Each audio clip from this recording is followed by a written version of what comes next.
Article 14, equality before law. State shall not deny to any person equality before law, or equal protection of laws within the territory of India. State shall not deprive any person equality before law or equal protection of the law within the territory of India, whether that person is citizen of India or not, whether that person is natural person or juristic or legal person. The person word is used, any person word is used under Article 14. It includes the citizen and non-citizen, and includes the natural person and juristic person. The protection which is conferred under Article 14 is also available to the legal person, juristic person like companies, etc. What is the meaning of the term equality before law, and what is the meaning of the term equal protection of the law? Equality before law, this concept is adapted from UK, United Kingdom, especially the doctrine of rule of law laid down by the Professor Dicey. And this equality before law is a negative concept of the equality, which means no special privilege in law, and law is supreme and all persons are governed by the general law. No special privilege is available in law to any person. Law is supreme and all persons shall be governed by the general law, implying the absence of any special privilege by reason of the birth, creed, or life, or equality before law as provided in Article 14 of our Constitution provides that no one is above the law of the land. No one is above the law of the land. All persons are governed by the general law. Law is supreme. And what is the meaning of the equal protection of law? This terminology adapted from USA, borrowed from the USA, and it is the positive concept of equality.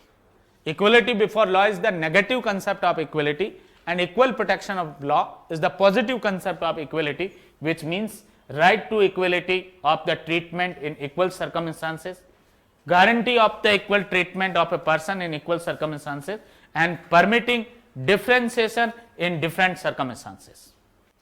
Rule of law, which is laid down by the Professor Dicey, includes the 3 points: supremacy of law, equality before law, and constitution should be result of the common law.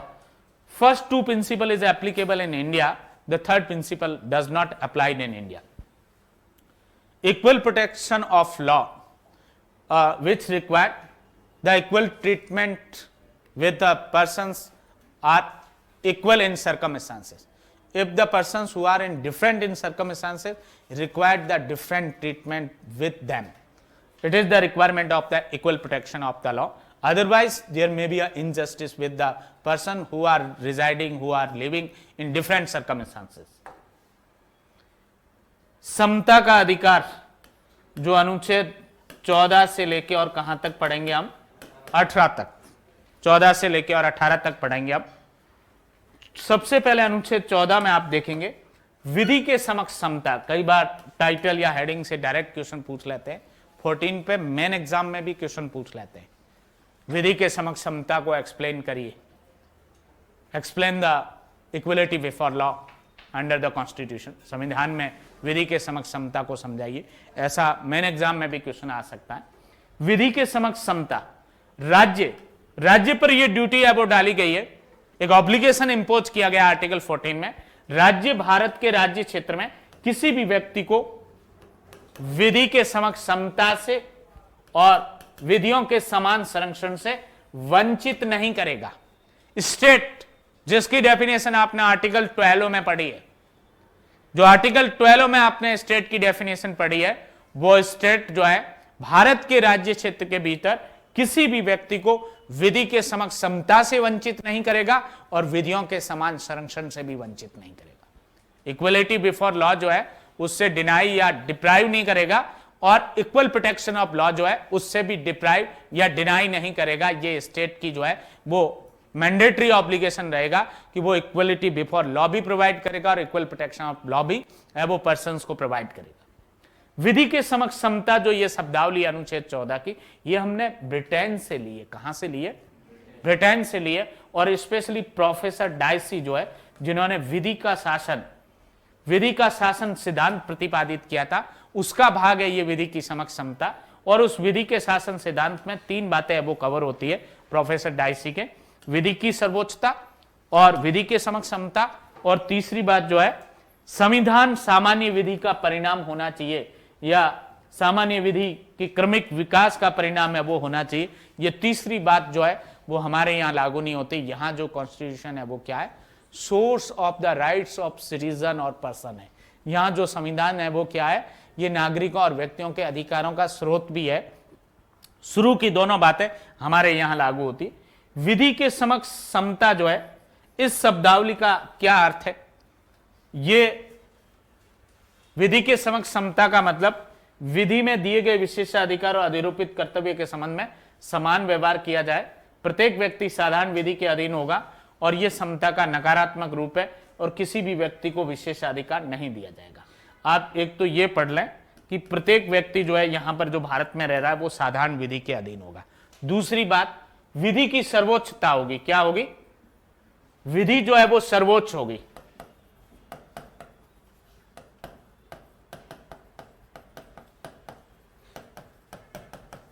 Law जो है वो supreme होगी, विधि सर्वोच्च होगी। किसी भी व्यक्ति को कोई विशेषाधिकार नहीं होगा, विधि में कोई प्रिविलेज नहीं होगा, और सभी व्यक्ति जो है वो साधारण विधि से है वो शासित होंगे। ये 3 बातें जो है वो विधि के समक्ष समता के बारे में आप लिख सकते हैं। और ये कैसा जो है वो कंसेप्ट है? ये समता का नकारात्मक रूप है। चौथी बात आप इसको भी नोट कर सकते हैं। ये ऊपर वाली 2 बातें जो है इनको छोड़ दें आप।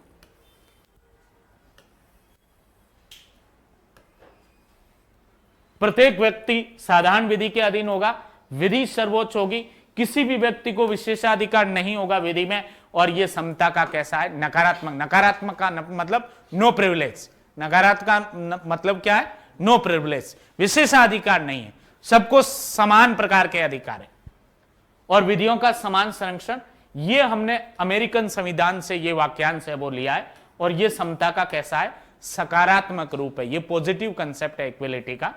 समान परिस्थिति में रहने वाले व्यक्तियों के साथ जो है वो समान व्यवहार किया जाए, और असमान परिस्थितियों में रहने वाले व्यक्तियों के साथ समान व्यवहार नहीं किया जाए। उनके साथ कैसा किया जाए? असमान व्यवहार किया जाए। एक व्यक्ति जो है वो जयपुर में रह रहा है, मेट्रो सिटी में, और एक व्यक्ति डूंगरपुर या बांसवाड़ा के टीएसपी एरिया के अंदर है वो रह रहा है। क्या दोनों की परिस्थितियां समान है?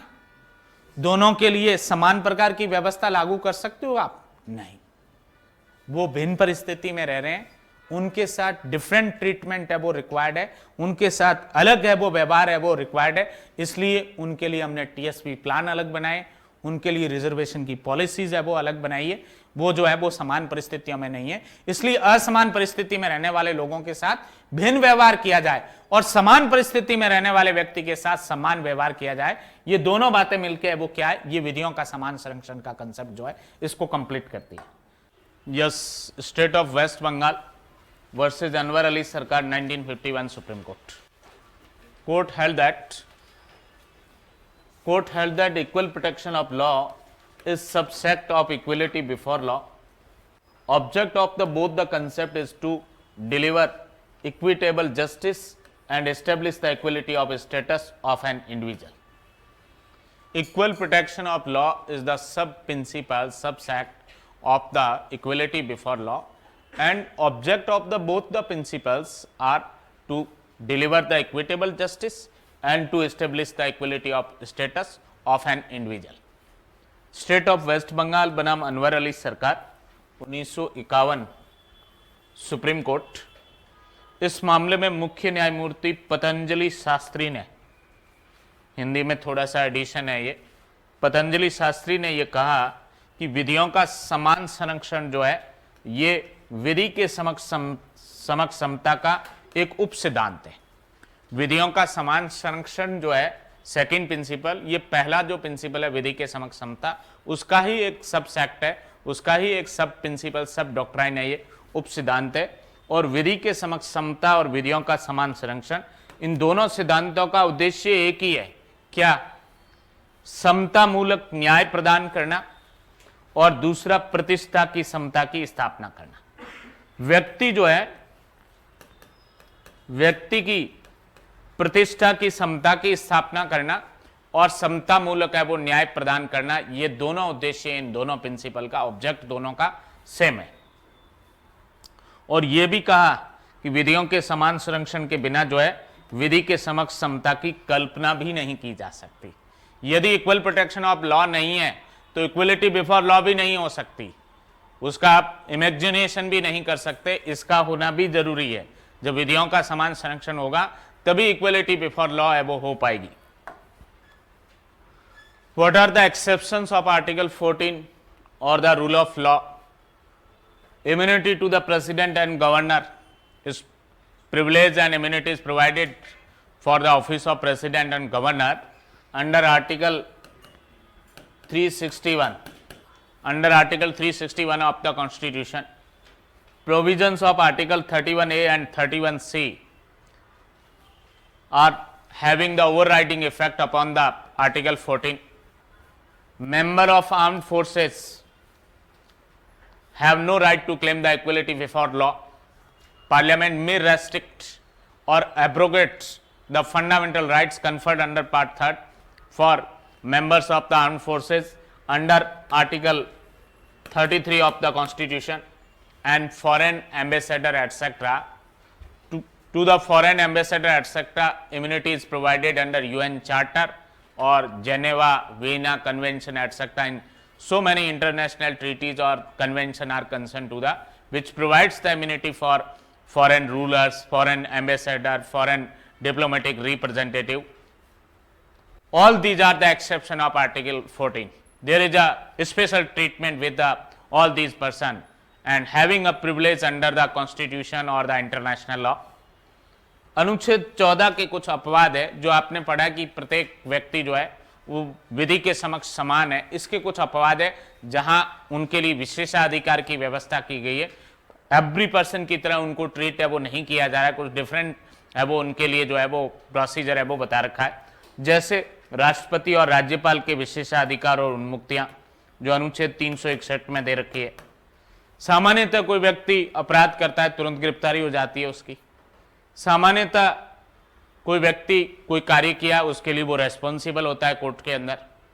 सामान्यतः कोई व्यक्ति जिसके खिलाफ कोई क्रिमिनल प्रोसीडिंग है वो कंटिन्यू है एटसेट्रा, तो वो उसमें प्रोसीड किया जा सकता है। बट प्रेसिडेंट और गवर्नर को इन सब से इम्यूनिटी दे रखी है कि वो जनरली कोर्ट में रेस्पॉन्सिबल नहीं है, उनके अगेंस्ट जनरली प्रोसेस मीन्स सामान अरेस्ट वारंट एटसेट्रा इशू नहीं होगा। इवन पोस्ट उन्होंने होल्ड कर दी, उसके बाद पहले से कोई प्रोसीडिंग थी क्रिमिनल प्रोसीडिंग तो वो ड्रॉप या स्टॉप हो जाएगी और नई कोई क्रिमिनल प्रोसीडिंग उनके खिलाफ इनिशिएट नहीं की जाएगी। इस तरीके के संरक्षण जो है राष्ट्रपति और राज्यपाल को अनुच्छेद 361 में दे रखा है, जो प्रत्येक व्यक्ति को ऐसा उपलब्ध नहीं है। इनके फेवर में वो विशेषाधिकार है जो अनुच्छेद 14 का अपवाद है। वो अनुच्छेद 31 का और 31 ग के प्रावधान ये भी ओवरराइडिंग इफेक्ट रखते हैं आर्टिकल 14। 31A में लैंड एक्विजिशन एटसेट्रा जो है लॉज जो बनेंगे उसमें आर्टिकल 14 जो इंडिविजुअल का राइट है और 31A वो कम्युनिटी के राइट्स और इंटरेस्ट पर बेस्ड है, तो वहां इंडिविजुअल के राइट को रेस्ट्रिक्ट किया जा सकता है। और सिमिलरली 31C जो है related to the certain directive principle of the state policy especially fall under the clause B and C of article 39 for implementation of the such directive principle of the state policy to give effect to the such directive principle of the state policy if law made by the state which may be the violative of the article 14 or 19 of the constitution though it is considered a valid law. Both the articles 31A and 31C are based on the community interest, the interest of the society, and therefore having interest of the society having the overriding effect upon the interest of individual, rights of the individual. सेना के सदस्य सेना के सदस्य जो है ये विधि के समक्ष समता वगैरह को क्लेम नहीं कर सकते। उनके जो अधिकार है सेना के सदस्य आदि के अनुच्छेद 33 में, अनुच्छेद 33 के अंतर्गत संसद के पास पावर है कि वो विधि बनाकर भाग 3 में दिए गए जो मूल अधिकार है वो सेना के सदस्य आदि जो है या सशस्त्र बल के जो सदस्य आदि है उनको क्या कर सकती है, निर्बंधित भी कर सकती है और निर्वापित भी कर सकती है, रेस्ट्रिक्ट भी कर सकती है। एब्रोगेट मींस एक्सटिंग्विश, समाप्त भी कर सकती है। और विदेशी राजदूत है, दूत है आदि, इनको संयुक्त राष्ट्र चार्टर और जो अंतर्राष्ट्रीय संधियां और अभिसमय, जेनेवा जो है वो अभिसमय, वीना अभिसमय आदि जो है, हैग कन्वेंशन है, हैग अभिसमय आदि, उनमें इनको क्या दे रखी है, इनको उन्मुक्तियां है वो दे रखी है कि इनकी कोई क्रिमिनल लाइबिलिटी नहीं होगी, इनकी कोई सिविल लाइबिलिटी नहीं होगी, to provide the immunity from the civil and criminal liability etcetera, and they treated specially, इनको जो है वो विशेष रूप से इनके साथ व्यवहार किया जाएगा, इंडिविजुअल की तरह या एवरी पर्सन की तरह है वो नहीं किया जाएगा। ये सभी क्या इस आर्टिकल 14 के एक्सेप्शन है। However, Article 14 does not mean that all laws must be general in character or that the same laws should apply to all persons or that every law must have the universal application. This is because all persons are not by nature, attainment or circumstances in the same positions. Thus, the state can treat the different person indifferently if circumstances justify. If circumstances justify, state can treat the different person differently. Such further, the identical treatment in unequal circumstances would amount to inequality. Thus, there is necessary for the reasonable classification. There is necessary for the reasonable classification. Reasonable classification is the one of the branch of equal protection of law. Equal protection for the society to progress. The Supreme Court has maintained that the Article 14 permits the Supreme Court has held that Article 14 permits the reasonable classification of the persons, objects, transaction by the state for the purpose of achieving the specific ends and that help in the development of the society. Article 14 forbids the class legislation. Article 14 forbids the class legislation. Class legislation makes an improper discrimination by conferring the particular privileges upon a class of a persons. However, some argue that the extensive use of the device of reasonable classification by a state and its approval by the Supreme Court has rendered the guarantee of fair and equitable treatment under Article 14 illusory. Here comes the role of the test of reasonable classification. The test of the reasonable classification says that what says the two things. What are the requirement for the test of reasonable classification? Two things required. First, the classification must be based upon intelligible differentia that distinguishes the person or things, distinguishes the persons or things that are grouped from other, that are left out of the group. And second one, this differentia must have a rational relation to the object of classification. These are the two tests of the reasonable classification. There must be a intelligible differentia there, and second one, the ground of the differentiation. That differentiation must be based upon reasonable ground. There should be a relation between the differentiations to the object of the classification. There should be a relation between the differentiations to the object of classification, and if there are no such relations, the reasonable classification would be failed. If grounds of differentiation are not clear, there is no sufficient ground for the differentiation, not a rational relation between the differentiation or different person, then the object of the reasonable classification would be failed. For example, denial of the grant to a private college teaching law while giving the grant to the other private colleges teaching the other subjects is not permissible. However, reduction of the age from 58 year to the 55 year from the age of retirement reduced from the 58 year to 55 year, presently enhancing that age of retirement. Now the age of retirement is 60 years.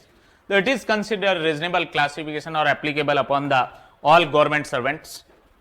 अनुच्छेद 14 जो है ये युक्त वर्गीकरण की अनुमति देता है, रीजनेबल क्लासिफिकेशन को है वो परमिट करता है, और वर्ग विधान का जो है क्लास लेजिस्लेशन जो है उसका क्या करता है, निषेध करता है। क्लास लेजिस्लेशन जो है ये क्या है, ये डिस्क्रिमिनेशन है, ये विभेद है, ये डिस्क्रिमिनेशन की श्रेणी में आता है, इसलिए जो है उसको तो ये फॉरबिड या प्रतिषिध है वो करता है।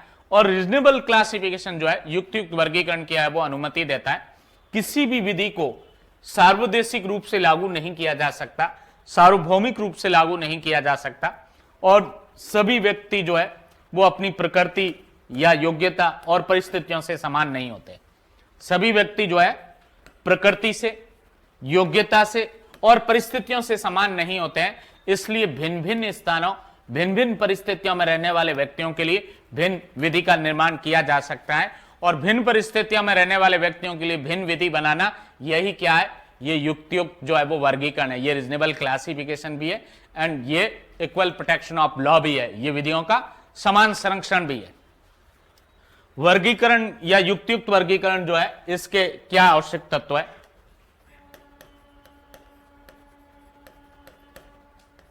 युक्तियुक्त वर्गीकरण जो हमने पढ़ा है इसके दो आवश्यक तत्व है। पहला, बोधगम्य अंतरक पर आधारित होना चाहिए, और दूसरा वर्गीकरण के आधारों और अंतरक जिसके साथ विभेद किया जा रहा है या विभेदकारी जो विधि है उनके उद्देश्य में तर्क संगत या युक्ति संगत जो है वो संबंध होना चाहिए।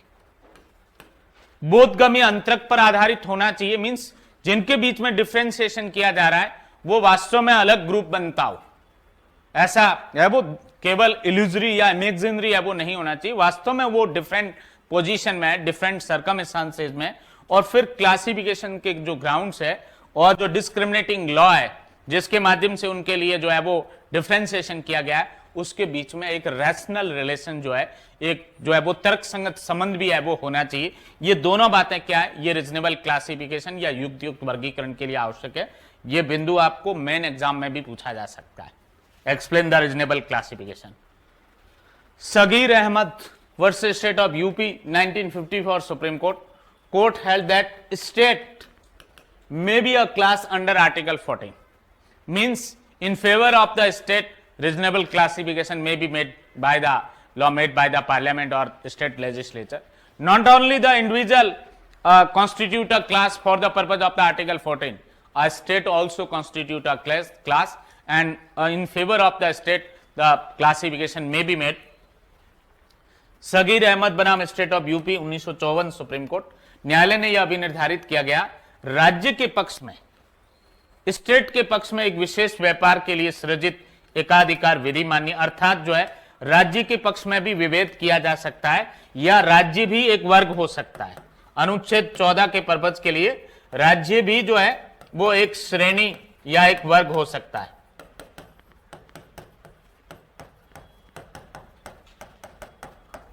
केवल व्यक्ति ही नहीं, स्टेट भी एक क्लास का गठन कर सकता है और स्टेट के फेवर में कोई क्लासिफिकेशन है वो किया जा सकता है। राज्य के पक्ष में भी, जैसे कुछ पर्टिकुलर जो है वो ट्रेड है केवल स्टेट चलाएगा, इस तरीके की मोनोपोली यदि स्टेट के फेवर में क्रिएट की जाए तो ये क्या है, it is a classification in favour of state and it may be cover under the article 14 of the constitution. It is not prohibited only classification to be made in favor of individual or not made in favor of the state may be a class under article 14 of the constitution.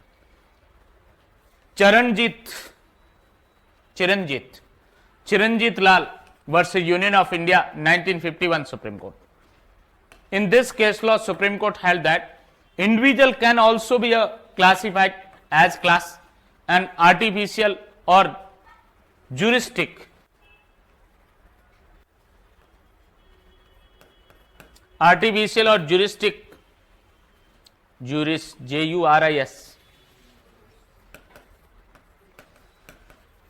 juristic person can also claim equality in article 14. Means person includes the natural person and legal person. Every person, any person, every word used under Article 14, it includes the natural person, human beings, and also includes the juristic or legal person. Means the benefit of provision Article 14, protection of the Article 14 is also available to the juristic or legal person like company, state, Union of India, state of Rajasthan, state of UP, state of Gujarat. Of India 1951 supreme court इस मामले में यह भी निर्धारित किया कि एक व्यक्ति भी वर्ग हो सकता है, किसी एक सिंगल पर्सन के फेवर में जो है वो क्लासिफिकेशन किया जा सकता है, एक व्यक्ति के पक्ष में वर्गीकरण है वो हो सकता है, सिंगल पर्सन भी एक क्लास हो सकता है आर्टिकल 14 के लिए, और यह वर्गीकरण एक व्यक्ति का भी किया जा सकता है। व्यक्ति शब्द के अंदर विधिक व्यक्ति भी शामिल है। विधिक व्यक्ति का मतलब कंपनी है आदि। अनुच्छेद 14 जो है वो विधिक व्यक्तियों पर भी लागू होता है, अतः एक निगम जो कि विधिक व्यक्ति है उसको भी विधि के अधीन समता का अधिकार जो है या विधि के समक्ष समता का अधिकार जो है वो उपलब्ध है। अनुच्छेद 14 जो है सामान्यतः विधियों का समान संरक्षण जो है ये प्राय वर्गीकरण की अनुमति देता है। आर्टिकल 14 में कौन सा वाला प्रिंसिपल, विधियों का समान संरक्षण जो सेकंड प्रिंसिपल है वो रीजनेबल क्लासिफिकेशन की या युक्त वर्गीकरण की जो है वो अनुमति है वो देता है। RC Garg versus union of India 1981 supreme court, that is also known as the special bearer bond case.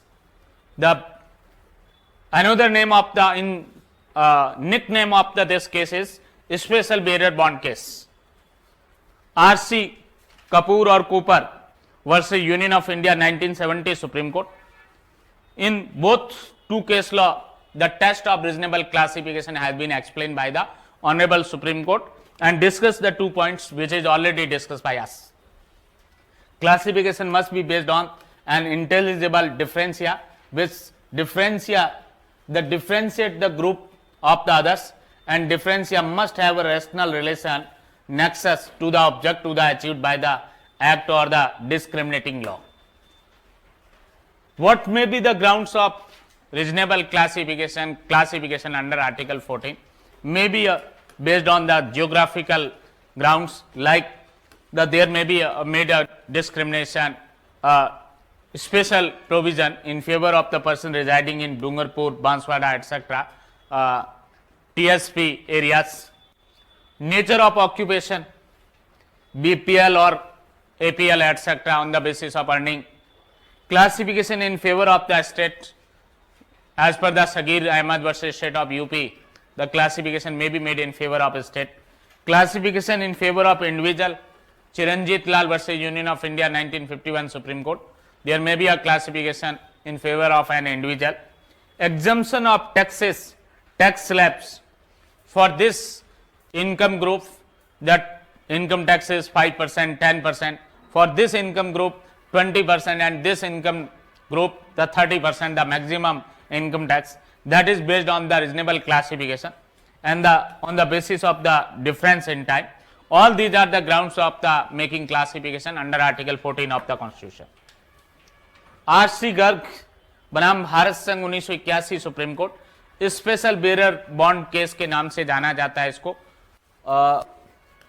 2019 JLO का जो एग्जाम था उसमें ये पूछ लिया था कि उसने स्पेशल बेरर बॉन्ड केस के नाम से निम्न में से कौन सा केस लॉ है वो जाना जाता है। आरसी गर्ग बनाम भारत संघ, आरसी कूपर बनाम भारत संघ 1970 सुप्रीम कोर्ट, और स्टेट ऑफ वेस्ट बंगाल बनाम अनवर अली सरकार, ये सभी जजमेंट किस पर है? रीजनेबल क्लासिफिकेशन, युक्त वर्गीकरण पर है वो आधारित है।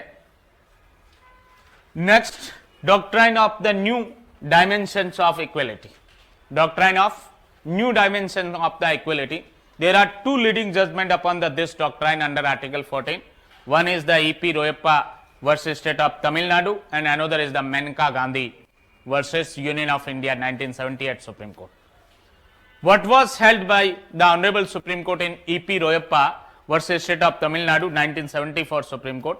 Justice Bhagwati presides in this bench, this case law. Equality is a dynamic concept. Honorable Supreme Court held that in E.P. Royappa versus State of Tamil Nadu judgment, equality is the dynamic concept with many aspects and dimensions and it cannot be cribbed, combined and confined within the traditional and doctrinal limits. From a positive point of view, equality is antithesis to the arbitrariness. In fact, equality and arbitrariness are sworn enemies, loggerheads and sworn enemies. Equality and arbitrariness are the sworn enemies, cannot exist in same place in same time. If there is a arbitrariness, absence of equality, and if there is a equality, absence of arbitrariness. One belong to the rule of law, which equality belong to the rule of law in a republic, while another means the arbitrariness to the whim and the caprice of an absolute monarch. Where an act is arbitrary, it is implicit in it that it is unequal, both according to the political logic and the constitutional law, and is therefore violative of the Article 14. If there is a arbitrariness, it is the violation of the Article 14 of the Constitution. There is no equality. If it affects any matter relating to the public employment, then it is also violative of Article 16. If there is arbitrariness in the public appointment or public employment, then it is also violative of the Article 16 of the Constitution. Hindi में देखेंगे आप, EP रोयप्पा बनाम तमिलनाडु राज्य, EP रोयप्पा बनाम तमिलनाडु राज्य 1974 supreme court.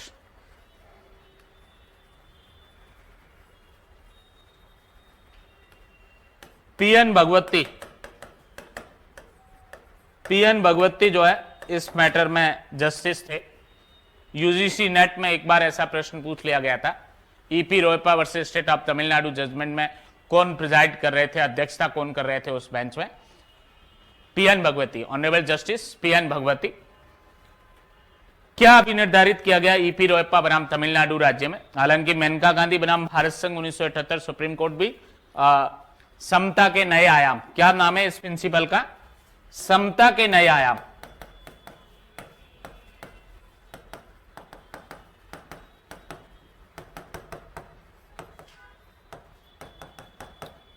Doctrine of new dimension of equality, समता के नए आयाम का सिद्धांत, ये इसी जजमेंट से ईपी रोयप्पा में ही लेट डाउन हुआ था। और क्या अभी निर्धारित किया?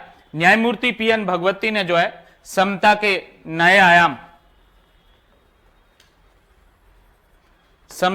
आयाम सिद्धांत को इस मामले में प्रतिपादित है वो किया, और यह अभी निर्धारित किया कि समता को पुरातन सिद्धांतों से बांधकर नहीं रखा जा सकता। जो पुराने सिद्धांत है, जो पहले से चले आ रहे सिद्धांत, केवल वहां तक समता को बांध के नहीं रखा जा सकता, कन्फाइन नहीं किया जा सकता। समता क्या है? एक डायनेमिक कंसेप्ट है। क्या है ये? एक विकासशील है वो अवधारणा है, एक गतिशील जो है वो अवधारणा है, प्रगतिशील है वो अवधारणा है ये, और यह कार्यपालिका के मनमानेपन से जो है वो संरक्षण प्रदान करती है। और यह भी कहा कि समता और मनमानापन जो है वो क्या है? यह परस्पर है वो शत्रु है। समता और मनमानापन ये परस्पर है वो शत्रु है। जहां समता होगी वहां मनमानापन नहीं होगा, और जहां मनमानापन होगा वहां समता नहीं होगी। परस्पर शत्रु एक ही स्थान पर है वो नहीं है वो रह सकते। यदि एक शत्रु रहेगा तो दूसरा वहां है वो नहीं रहेगा। इसलिए जहां मनमानापन है वहां समता नहीं है, और जहां समता है वहां मनमानापन है वो नहीं होगा। और जो मेनका गांधी जजमेंट है उसमें एक बात और ऐड की गई कि अनुच्छेद 14 में प्रदत्त समता का जो अधिकार है ये सब्सटेंटिव लॉ पर ही नहीं, ये मौलिक विधि पर ही नहीं, यह है वो प्रक्रियात्मक विधि जो है, प्रोसीजरल लॉ है, उस पर भी है वो लागू होता है।